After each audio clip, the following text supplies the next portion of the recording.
Madame, Monsieur, bonsoir et bienvenue dans l'invité de la rédaction de Média TV. Le moral des ménages marocains est en berne. Après une amélioration au troisième trimestre de l'année dernière et une stagnation au quatrième, l'indice de confiance est au plus bas avec une baisse de plus de 15 points par rapport à la même période de l'année dernière. D'après les derniers chiffres du Haut Commissariat au Plan, la perception des ménages de leur niveau de vie et de son évolution s'est beaucoup dégradée. Chômage, forte hausse des prix des produits alimentaires, des tarifs à la pompe qui s'envolent. Près de la moitié des ménages interrogés, plus de 47%, ont déclaré être contraints de s'endetter ou de puiser dans leur épargne pour couvrir leurs dépenses. Pour comprendre cette conjoncture alarmante d'après le HCP, analyser son contexte local et international, ses répercussions sur les équilibres macroéconomiques du pays et essayer de se projeter dans l'avenir pour surmonter cette crise. Nous avons le plaisir de recevoir ce soir Abdelghani Youmni, économiste et spécialiste des politiques publiques. Monsieur Youmni, bonsoir et merci beaucoup d'avoir répondu à notre invitation. Madame Soumia Drouri, bonsoir et merci pour l'invitation. Merci beaucoup. Alors, comme je le disais, il y a près d'une semaine, le Haut Commissariat au Plan a publié son enquête de conjoncture, en fait, qu'il publie depuis 2008. Et les indices sont les pires depuis l'instauration de cette enquête. Avant d'analyser les causes de cette forte baisse du moral des ménages, comment le HCP calcule cet indice? Est-ce qu'il est quantitatif? Est-ce qu'il est qualitatif? Comment il procède? Alors d'abord, je voudrais rassurer les Marocains. Cet indice est trimestriel, c'est-à-dire chaque trimestre, il est calculé. Il est basé sur une enquête, sur un échantillon de 500 personnes à peu près, c'est le minimum. Et son but, c'est d'évaluer la confiance des ménages, c'est-à-dire le niveau d'optimisme et de pessimisme qui est très volatile. Très volatile, c'est-à-dire on peut avoir un trimestre au plus bas, un trimestre au plus haut. Oui. Et alors, comment il est calculé? Il est calculé d'abord par rapport à la perception des ménages sur l'évolution du taux de chômage, sur la cherté de vie et le pouvoir d'achat, sur leur volonté d'acquérir des biens durables. Mais c'est aussi, un ressenti. C'est un ressenti, c'est une perception. C'est des questions qu'on pose. Par exemple, si on se trompe d'échantillon, on peut avoir des réponses erronées. Ce n'est pas le cas aujourd'hui. C'est pas le cas aujourd'hui. C'est vrai que, si vous voulez, l'heure est grave, mais ce n'est pas quelque chose d'endogène, c'est quelque chose d'exogène. Ça ne dépend pas du Maroc. Ce sont des problèmes extra-marocains, extra-économie et macroéconomie marocaine, qui nous viennent de l'étranger, mais c'est une perception qui est à juste titre pour les Marocains. Oui, ça va très mal, mais ce n'est pas que depuis aujourd'hui, c'est depuis 2020. On a une chaîne descendante. Alors, dans l'analyse que j'ai faite de l'ICM au niveau du Maroc, c'est que c'est très corrélé quand même à la campagne agricole. Oui, et ça me rappelle ce que disent les Marocains. Quand il pleut, ça va très bien au Maroc, et c'est un petit peu ça. Donc, les gens ont peur, et puis les prix à la pompe font encore plus peur et ne rassurent pas. Oui, donc il y a eu la conjoncture de plusieurs facteurs, la sécheresse, la crise sanitaire. Si vous voulez, c'est une convergence de crises qui nous amène à ce constat aujourd'hui que les Marocains font. Il est excellent, oui, aujourd'hui, il y a des problèmes. Oui, nous avons le droit d'avoir peur. Oui. Alors, vous qualifiez, professeur, je vous cite, cette situation de désordre et d'une déstabilisation de l'économie et du commerce international. En quoi cette conjoncture est-elle spéciale et différente des crises précédentes? Il y a eu des baisses de l'indice de confiance auparavant, mais qu'est-ce qui diffère cette situation des précédentes? C'est une excellente question, Madame Drouri. En fait, il y a le Maroc et le monde. Alors, le Maroc on a voulu faire naître le Maroc d'après, avec le nouveau modèle de développement, avec la protection sociale universelle, avec aussi le monde, un Maroc qui est souverain. Ça, c'est le Maroc, le volontarisme marocain. Et ça a été programmé à partir de 2019-2018. Et c'est vrai que le Maroc, même au plus haut de la pandémie, il a montré une résilience qui a quand même surpris le monde entier. Mais il y a le monde. Alors, le monde aujourd'hui, c'est que nous avons certaines puissances internationales qui veulent faire une nouvelle mondialisation. Donc, on est dans la démondialisation, on est dans la décarbonation, on est dans la crise des semi-conducteurs, on est aussi dans une crise géopolitique entre les grandes puissances mondiales, la Russie, la Chine, les États-Unis. Et ça, c'est-à-dire que la guerre en Ukraine aujourd'hui, on le savait qu'il allait avoir lieu, mais on ne savait pas quand. Et cette guerre en Ukraine, elle a posé un sérieux problème, c'est l'accès aux hydrocarbures et aussi aux céréales et aussi si vous voulez, à ce qui permet de produire de l'huile végétale. Oui. Donc nous avons aujourd'hui des pressions sur ces produits, mais nous avons aussi une autre guerre qui n'est pas très visible, c'est la guerre, si vous voulez, des traders, c'est-à-dire des gens les spéculateurs. Oui. Donc, et si vous voulez, la plupart il y a 107 pays aujourd'hui en développement qui pourraient avoir des crises sociales et qui aussi ont risque devant l'accès à la démocratie ou au développement. 107 pays. Donc nous avons des risques de famine dans certains pays qui sont très pauvres. Oui. Oui. Alors pour les hydrocarbures, nous faisons partie des pays, ça nous n'avons pas le choix, nous sommes obligés d'importer les hydrocarbures, donc nous dépendons là des importations. Mais pour par exemple les céréales, nous sommes très dépendants, mais c'est aussi parce que peut-être le Maroc, ça c'est sûr, a beaucoup compté sur la pluviométrie et il n'a pas essayé de se réinventer et d'intégrer l'idée qu'on est un pays semi-aride et qu'il faut peut-être changer toute sa politique agricole et alimentaire même. Ouais. Alors je vais vous répondre d'abord sur les hydrocarbures. Le Maroc, à l'aube de 2030, il voudrait produire 48% d'électricité avec du renouvelable. Oui. Aujourd'hui, on est à 20%. Aujourd'hui aussi, on est en train de faire des découvertes de gaz. Donc, pour faire aussi un mix entre le gaz, le renouvelable, malheureusement le charbon, oui. le pétrole, le fioul. Donc, le Maroc, il y a une vision, il y a une stratégie de souveraineté énergétique. Ça, peut-être qu'on y arrivera à 48-50%, mais on sera toujours dépendant de l'étranger. Mais il y a quand même une volonté il faut qu'on ait plus de découvertes de gaz et j'espère de pétrole peut-être, parce que le seul problème qui se pose pour nous, c'est la facture énergétique et qui nous met des pressions sur les réserves de change. Et heureusement qu'il y a les transferts des RME, des Marocains de l'étranger, et qu'il y a les phosphates qui nous permettent d'avoir un peu de monnaie étrangère pour acheter cette énergie et ces hydrocarbures. Donc j'espère qu'on va arriver vers un peu plus de gaz. Maintenant, sur l'alimentaire, le Maroc, avec le plan Maroc vert, ça a été une révolution. L'objectif du plan Maroc vert, c'est de substituer des cultures légumières et fruitières aux céréales. C'est un volontarisme, c'est un choix. Et moi, je trouve que c'est un très bon choix. Parce que, si vous voulez, les récoltes de céréales ne pourront jamais suffire à tous les Marocains. Et en plus, quand on compare, si vous voulez, les bénéfices des légumes et des fruits par rapport aux céréales, on voit bien qu'on a plus de gains sur les légumes et les céréales et les fruits que sur les céréales. Donc c'est un arbitrage qui est juste. Aujourd'hui, la crise ukrainienne, alors l'Ukraine et la Russie ne nous exportent que 20% de nos besoins. Et en plus, ce n'est pas le Maroc qui importe, c'est le privé. Oui. C'est des opérateurs privés qui font les importations des céréales. Pour le volet agricole, le plan Maroc vert, c'était une idée, un projet révolutionnaire sur le papier, mais des fois, sur le terrain, ça a été autre chose. Parce que beaucoup de cultures qui consomment, très consommatrices d'eau ont été encouragées, et ce qui fait que ça a asséché la nappe phréatique.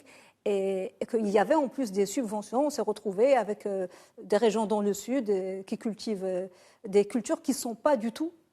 Je suis tout à fait. Alors, je sais que vous visez les pastèques et la tomate. Il y a les pastèques, la tomate, il y a l'avocat. Il y a l'avocat, voilà. Alors, et ça, c'est si vous voulez, maintenant que le plan Maroc vert, si vous voulez, le fond. Le blé tendre, ça c'était avant. Non, le fond du projet est efficient. Oui. Maintenant, il faut que le ministère de l'Agriculture, il faut qu'il le regarde pour développer de nouvelles cultures moins consommatrices d'eau et plus productrices de valeur ajoutée. Oui. Mais en tout cas, l'arbitrage entre les céréales et le légumier et le fruitier, moi je pense qu'il est bon, c'est ce qu'il fallait faire. Oui. C'est-à-dire en arabe, c'est ce qu'on dit le bor et puis l'irrigation. Oui. Et je pense que si on était resté à le bor, on ne pourrait pas nourrir les Marocains aujourd'hui. D'accord. Alors, quel est le danger de cette situation? Après, il y a le soutien, il y a le soutien avec le gaz et le soutien des produits agricoles. Et ce qui fait aujourd'hui que même quand il y a la cherté, elle ne dure pas très longtemps, et vous avez dû le remarquer. Donc, on a quand même, ça commence à baisser. Ça commence à baisser. On a quand même des prix des légumes et des fruits qui sont accessibles comparés à nos voisins. Mais c'est une période où ça atteint quand même des pics, où c'est vraiment, c'était du jamais vu.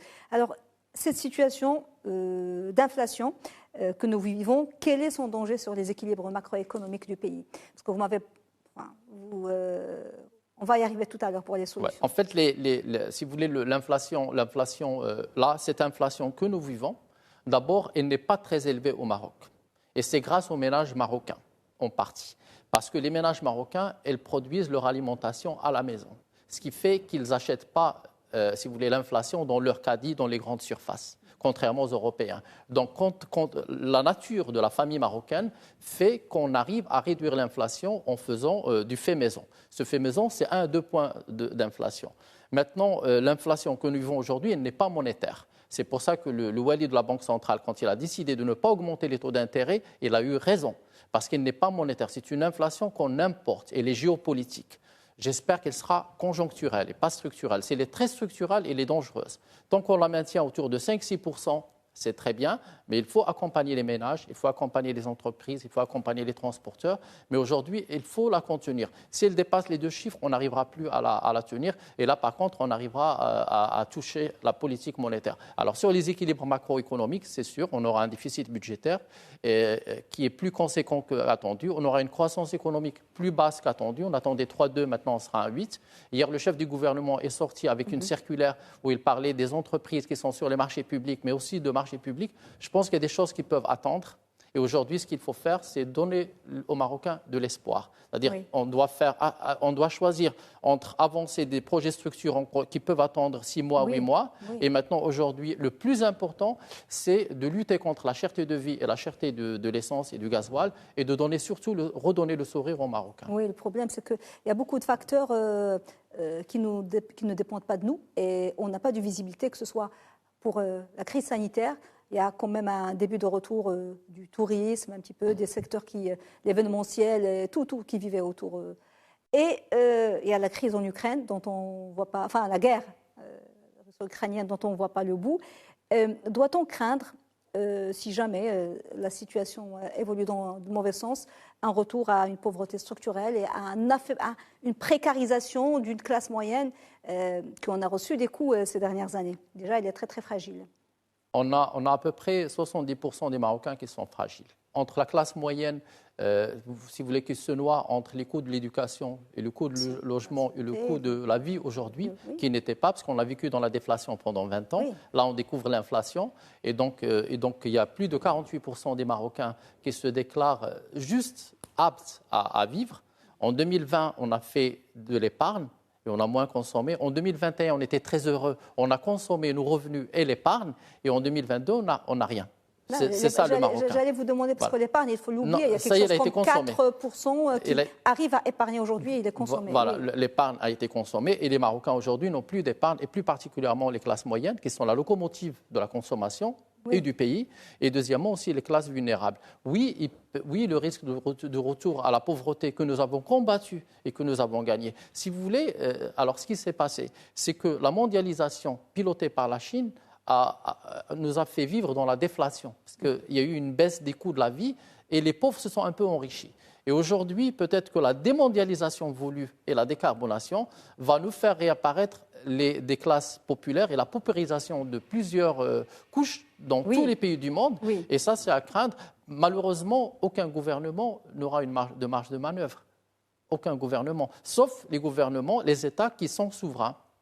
Sur tous les plans. Souveraineté énergique, souveraineté alimentaire. Économique, alimentaire, productive. Mais ce n'est pas le cas du Maroc aujourd'hui. Et ce n'est pas le cas de 99,99% des pays africains.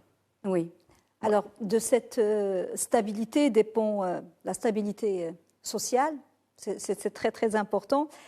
Si la situation se dégrade et devient intenable, comment l'État peut apaiser des tensions qui sont déjà palpables en laissant et garantir cette paix sociale?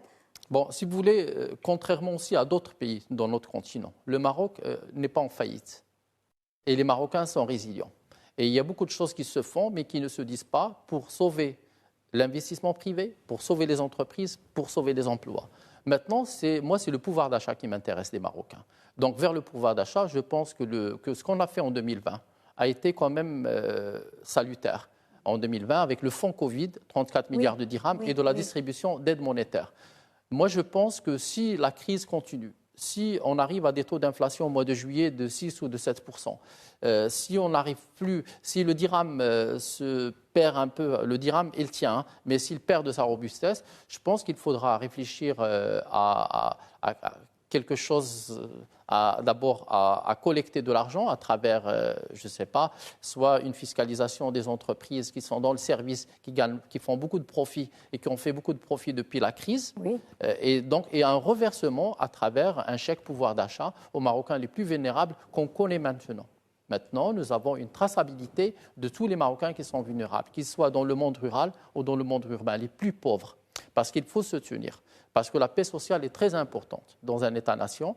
Et le gouvernement aussi, il faudrait qu'il monte, ce nouveau gouvernement aussi, parce qu'il n'a pas encore eu un contact très direct avec les Marocains. On a eu un contact d'avant. Donc, un contact aujourd'hui, il faut rendre le sourire aux Marocains. Il faudra penser à ce type d'initiative. Ça peut être ce chèque pouvoir d'achat, comme ça peut être d'autres aides, parce que nous avons 3 événements qui arrivent. On a l'événement vacances, et les Marocains ont le droit de voyager un petit peu. On a l'événement Eid al-Adha, et puis on a l'événement rentrée scolaire. Et ça peut être, si vous voulez, ça peut être toxique si on ne fait rien aujourd'hui et si on ne montre pas des signaux positifs que l'État et le gouvernement est avec les Marocains. Pour le gouvernement, déjà, les premiers mois, il y a une perception plutôt négative parce qu'il y avait beaucoup d'attentes qui ont été déçues et parce il y a des choses qui, effectivement, des politiques qui n'ont pas répondu aux attentes des citoyens, mais parce qu'aussi c'est un gouvernement qui n'a pas eu chance, parce qu'il y a eu la crise, parce qu'il y a eu la guerre. Si vous voulez, il est arrivé au centre de la crise pandémique, et puis il y a la crise d'Ukraine, et puis on avait aussi des dossiers. Le nouveau modèle de développement, la protection sociale universelle, ils ont un coût budgétaire, il faut les mettre en place. Et puis, la sécheresse dont on n'a pas parlé, cette accumulation, elle fait que ce gouvernement ne peut pas montrer, moi, ce n'est pas pour le défendre, mais moi, ce que je demande à ce gouvernement, c'est de montrer des signaux positifs aux Marocains. Alors, vous avez parlé de ces subventions, de ces aides. Ce sont des actions ponctuelles, donc ce n'est pas une démarche... Je suis d'accord avec vous. L'inflation, je l'espère, il faut qu'elle soit conjoncturelle. Si elle est structurelle, elle sera destructrice de tout ce qu'on a construit. Conjoncturelle. Et les aides seront conjoncturelles. Voilà. Qu'est-ce qu'on peut trouver pour vous comme filière, comme porte de sortie, pour justement atténuer l'impact sans trop peser sur les finances publiques ou sans aggraver les déficits budgétaires? Il ne faut pas peser. Vous savez, il y a deux manières de faire des dépenses publiques. Et je pense que le Maroc, depuis 20 ans, fait la meilleure manière.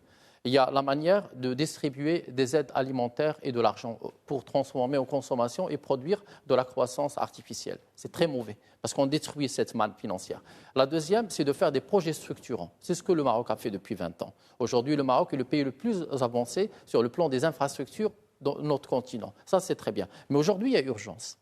Donc, on peut mettre ces projets structurants de côté et venir au secours des Marocains et imaginer des choses. Alors, il ne faut pas les faire avec de la dette, c'est ce que le gouvernement ne veut pas, moins avec le déficit, mais il faudrait aller voir les grandes fortunes, des gens qui sont dans la rente, il faudra chercher des niches pour pouvoir financer ça. Je pense qu'il y avait une idée de génie. Il y a eu une idée de génie dans le fonds Covid. Et peut-être qu'il faudrait une autre idée de génie maintenant sur les 4 ou 5 mois. Et j'espère qu'on aura une année pluviométrique meilleure en 2023 et que la guerre finira et puis que le pétrole descendra en dessous. Après, moi, j'avais proposé une taxe flottante, si vous voulez, j'avais proposé une taxe flottante. Alors, vous savez qu'on a décidé en 2013-2014 d'indexer le prix de l'essence sur le baril du pétrole. Oui. Et c'est très bien, ça a permis d'alléger la compensation. Moi, ce que j'ai proposé, c'est qu'on a des taxes qui représentent à peu près 35% du coût d'un litre d'essence ou de gasoil. J'ai dit que quand le baril arrive à $60, il faudrait qu'on ait une taxe supérieure. Et quand il arrive à $120, une taxe inférieure en fonction de ce qui a été décidé dans le projet de loi de finances. Si on dit le baril sera à $90, on passe à 60, une taxe supérieure. On passe à 120, une taxe inférieure, pour sauver le pouvoir d'achat et pour aussi éviter l'inflation. Ce genre de taxes, est-ce qu'elles ont des chances de passer Vous savez que pour moi, le prix psychologique du gasoil et de l'essence au Maroc, c'est autour de 10,50 dirhams. Le prix psychologique. Le seuil psychologique. Ce prix psychologique, pour moi, si on arrive à 12-13 dirhams, c'est qu'il y a, si vous voulez, il y a un problème, il y a un incendie, donc il faudrait baisser. Voilà. Et après, si on arrive aussi à 7 dirhams, il faut revenir. Oui. Et je pense je pense que les gens des finances publiques et du ministère du budget savent faire ça très bien. Oui, il y a eu des pluies tardives, mais bon, ça a sauvé un petit peu quand même les cultures maraîchères et printanières. Et ça a eu aussi un effet très important sur le moral, de façon générale, des Marocains. Il y a aussi un allègement des mesures sanitaires restrictives. Disons aux Marocains, Madame Drouri, que le sucre est subventionné, que le blé est subventionné, que la farine est subventionnée, que le gaz aujourd'hui continue à subventionner parce qu'il a dépassé, même la valeur de 110 dirhams, il l'a dépassé. Pas toutes les farines, parce qu'ils disent que la farine est subventionnée, il y a une farine que peu de Marocains consomment. C'est ça le problème quand on dit farine. Pour trouver du pain subventionné, des fois, il n'est pas limite pas mangeable. C'est ça. Mais bon, effectivement, ça reste subventionné et ça permet aux ménages quand même de tenir. Oui, il y a eu ces pluies, même tardives, mais qui étaient très bénéfiques. Il y a maintenant une saison estivale, on l'attend. Il y a eu beaucoup de chômage dans le secteur du tourisme et de l'événementiel. Et ça va reprendre. On attend une saison un peu plus, qui va faire des rentrées parce qu'il n'y avait rien pendant 2 ans. Et comme cet indice est trimestriel, est-ce que vous attendez à ce que l'indice s'améliore dans les 3 prochains mois? En fait, si vous voulez, cet indice, ce n'est pas l'alpha et le bêta Mais ça donne... En fait, c'est une mesure d'optimisme et de pessimisme, et vous avez raison. C'est-à-dire, si l'indice remonte, c'est qu'on va mieux. Alors normalement, on va vers les beaux jours, c'est-à-dire on va vers l'été. Le Maroc vient de prendre une décision que j'attendais depuis longtemps, c'est qu'aujourd'hui, pour accéder au territoire marocain, on a le choix entre le pass vaccinal ou un test PCR. Il y avait les deux, c'était double peine pour les touristes. Donc aujourd'hui, on aura plus de touristes. On aura aussi ce qui a été fait avec l'Espagne aussi, une grande prouesse diplomatique que je salue aussi. C'est qu'aujourd'hui, les Marocains vont pouvoir passer leurs vacances. Et aussi, on aura des touristes espagnols et que le commerce qui a toujours continué. Mais on aura aujourd'hui des échanges beaucoup plus faciles, beaucoup plus fluides et aussi des arrivées d'autres Marocains. Et puis, sur les transferts de Marocains à l'étranger, je pense que le ministère des Finances et aussi la Banque centrale, elle vise 90 milliards à peu près. Donc, je pense que tout ça est très positif. Maintenant, la guerre en Ukraine, je pense qu'elle est centrale dans cet indice de confiance des ménages parce que les gens ont peur. Vous savez, il y a eu plusieurs guerres. Et c'est cette guerre, pourquoi? Parce qu'elle est au centre de l'Europe.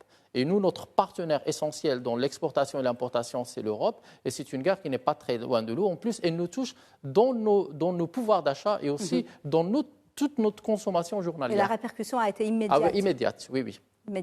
Donc, il ne faut pas afficher grise mine, il faut rester optimiste pour l'avenir.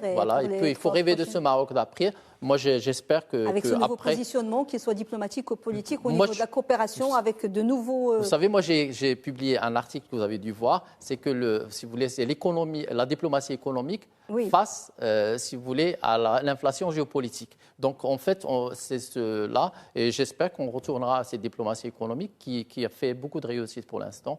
Et puis, j'ai de l'espoir pour le Maroc. Merci beaucoup, Abdelghani Youmni, d'avoir été avec nous et d'avoir répondu à nos questions. Je rappelle que vous êtes économiste et spécialiste des politiques publiques. Merci, monsieur. Merci, Madame Soumia Drouri. Merci. Madame, monsieur, merci de nous avoir suivis. Bonne suite des programmes sur Média TV. Très belle soirée.